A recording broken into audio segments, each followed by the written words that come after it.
It's The Real News. I'm Dharna Noor. The Green New Deal, a plan to rapidly decarbonize the American economy and create millions of jobs, has captured headlines. A resolution introduced by Alexandria Ocasio-Cortez, the representative from New York, and Senator Ed Markey outlines the need and plan for the program. And the resolution calls for a very specific policy to ensure the creation of these millions of green jobs, a federal jobs guarantee. Now joining us to talk about this is economist Pavlina Tcherneva. She directs the economics program at Bard College, and she's provided research to Ocasio-Cortez's team on the proposal for a jobs guarantee. Thanks so much for being here today. Thank you for having me. So before we get into the specifics of this program, talk a little bit about what something like a jobs guarantee is doing in the Green New Deal. Why aren't climate change and employment two separate issues? Well, the Green New Deal, as you see it form in the public consciousness and debate, is really a call to action. And it's a call to action to address the climate concerns. But there's a broad recognition that really the climate threats cannot be separated from other forms of insecurity that people experience in their daily lives. And those are, that is economic insecurity. So basically, environmental policy to tackle climate change is essentially economic policy. And every economic policy has impact on jobs, on livelihoods. And so I think there is a recognition that when we make this call for action to address one existential threat, and that will be the threat of climate change, we are essentially saying, look, we're going to do it in a way to address other existential threats that might not be so visible, but they're ever present. And those would be basically the absence of an adequate number of jobs, of well-paying jobs, poverty, inequality, and various other social economic concerns. So they are organically linked. One battle is essentially the same thing as the other battle. And of course, the resolution aims to create these millions of jobs, at least in part to, create the new infrastructure that would be needed to support this new green economy. What kinds of jobs would those be? I mean, they can't possibly all be in, constructing solar panels or wind farms. So what kinds of jobs does this include? Well, I think it's useful to think of the Green New Deal as a mass mobilization effort. So here we are really talking about a urgent, very bold, very ambitious program that restructures the economy to make fossil fuels a thing of the past and transition to clean energy. The goal here, of course, is to stabilize carbon emissions and to limit warming within the decade. So we're going to be talking about a wide range of jobs that will be in the energy sector, in the agriculture sector, in the infrastructure sector, to address problems of fallout from climate change, like the fires that we are watching in California, like the destruction that we see from hurricanes and tornadoes and floods. So we really are talking about a comprehensive program. But I think it's useful analytically to distinguish the millions of jobs that will be created through the green investment from specifically the job guarantee. The job guarantee has a unique purpose within this program, and that is the following, that it is essentially the backstop. It is essentially the safety net. It is a program that says, if you have lost your fossil fuel job, so to speak, and you have not yet been incorporated into the green sector, we will ensure that transition for you. We will provide the safety net and employment opportunities in the interim in this transition, which for some people will be disruptive, and most likely for the most vulnerable, it will be disruptive.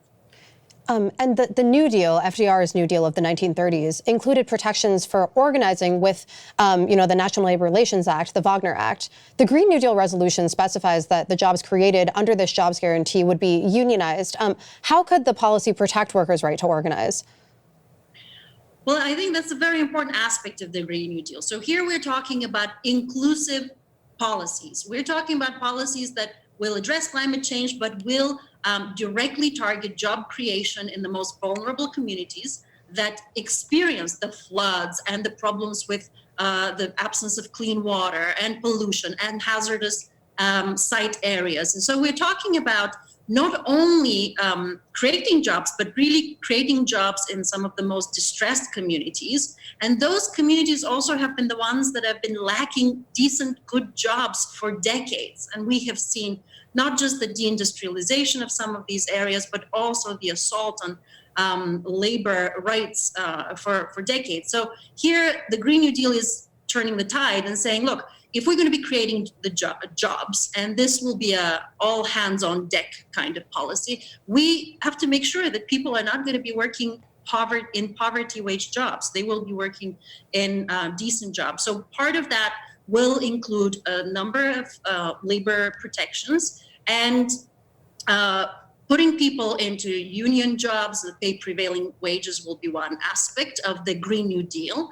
But other people who may not be able to find those employment opportunities, perhaps the most vulnerable amongst us with the least amount of skill or education, who could still contribute to the program, will be absorbed in the job guarantee that will find them employment befitting their skill level. And this is not explicitly stated in the Green New Deal, but the job guarantee itself can be unionized.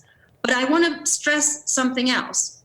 The job guarantee, by its nature, formalizes the labor market in ways in which we have not seen from public policy in the past.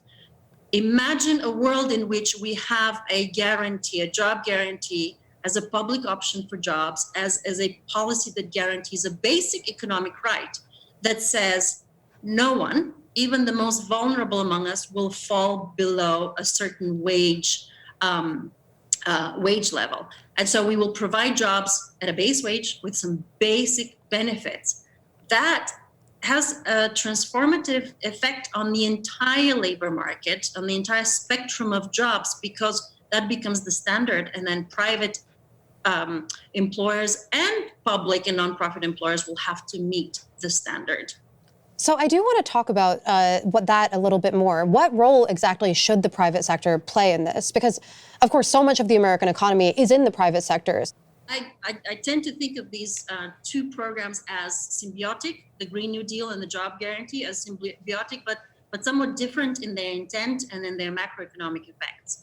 The Green New Deal is, as I said, all hands on deck. We're going to need all level of skill, know-how, a technique of production, innovation, etc. And that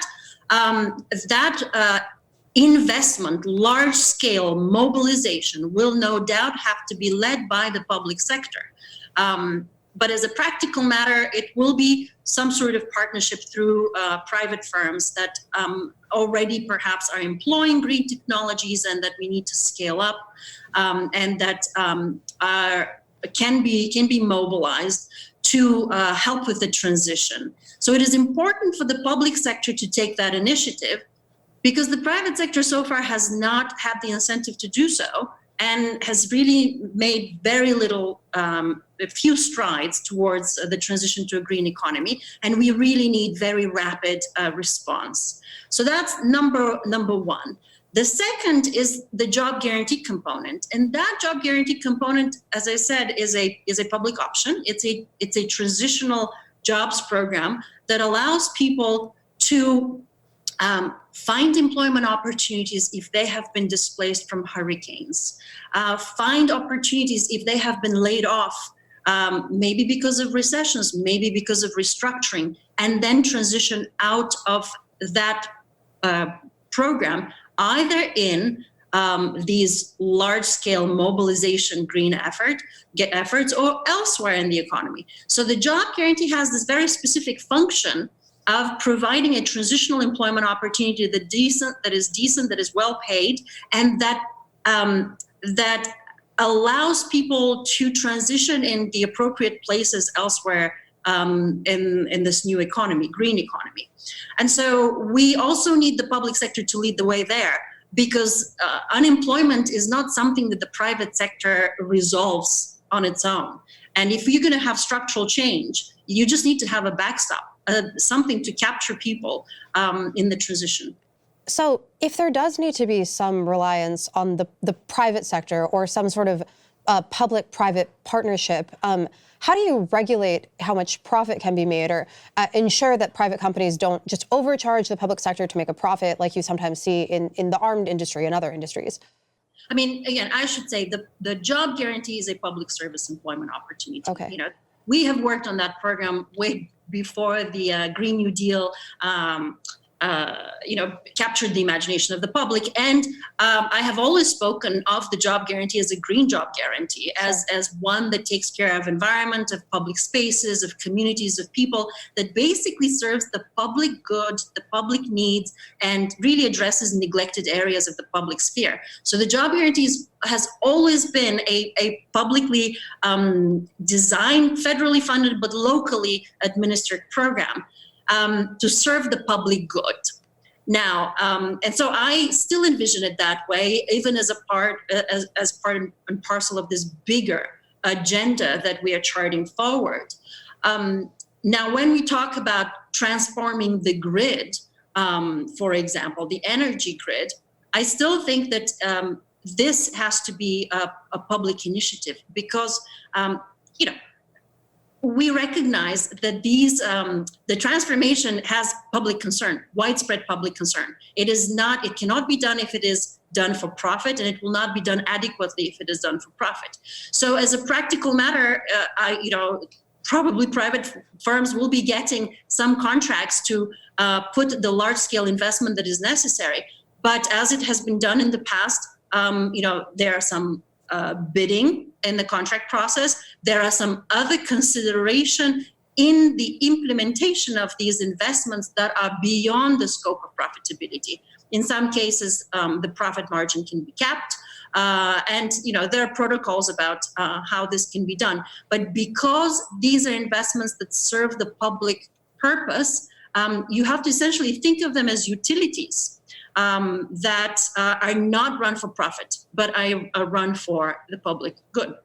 And does that mean that you somehow absorb the fossil fuel industry into the public sector? Like, how do you compel a Shell or an Exxon to get on board with this? Is it through regulation then, or?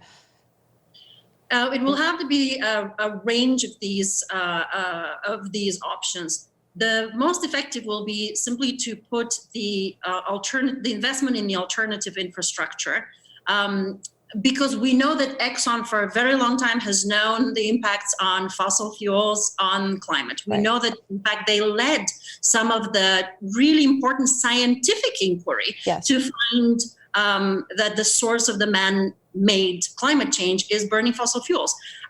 But they did not find it profitable to pursue an alternative course of action. In fact, for them, it was more profitable to spend millions of dollars on misinformation for 40 years. So we can incentivize them to do the right thing. It's clear. We need to be able to make the alternative investment and essentially make the fossil fuel business unviable. And so this is the reason why it's the public sector that has to take the investment initiative. All of these alternative proposals that are emerging for carbon taxes and market-based initiatives still work within the old paradigm that somehow, somewhere, there is a possibility of incentivizing the current polluters to change course. And they have had their chance. So there's been quite a bit of debate about how to pay for this. Obviously, this would take massive investment from the public sector. And some people say that we need to defund the military to provide the funds for this. Some people say we need to tax the rich at a much higher rate. Others, I think, like you, say that reallocation isn't really the right way to look at it, that the fights can be decoupled. And what we need to be concerned about is ensuring, that the legislation just passes.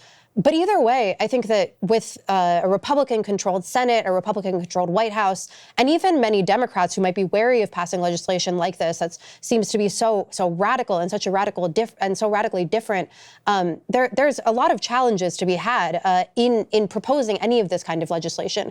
Could you talk about what you plan to do and what the movement plans to do to take on some of those challenges?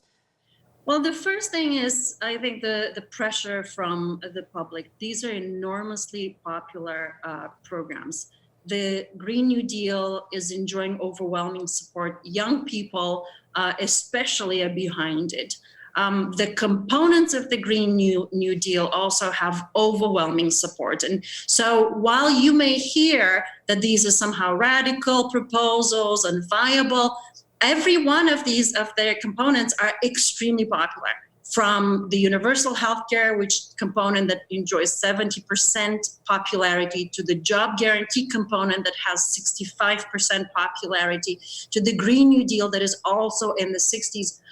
We have, essentially, this is a mainstream program. So what we really need to have, I think, is a groundswell of support from the public. To use FDR's words, when he was putting in place the New Deal, he basically told his electorate, make me do it. And I think that is what is going to have to happen. There has to be an enormous pressure, and I think we see it. So I'm cautiously optimistic that whether presidential hopefuls or future members of Congress will feel enough pressure to start doing something meaningful. Okay, well, as we see where that groundswell of support takes us, we'd love to talk to you again. Again, we've been speaking to economist Pavlina Tcherneva. Thank you so much for being on today. Thank you for having me. And thank you for joining us on the Real News Network.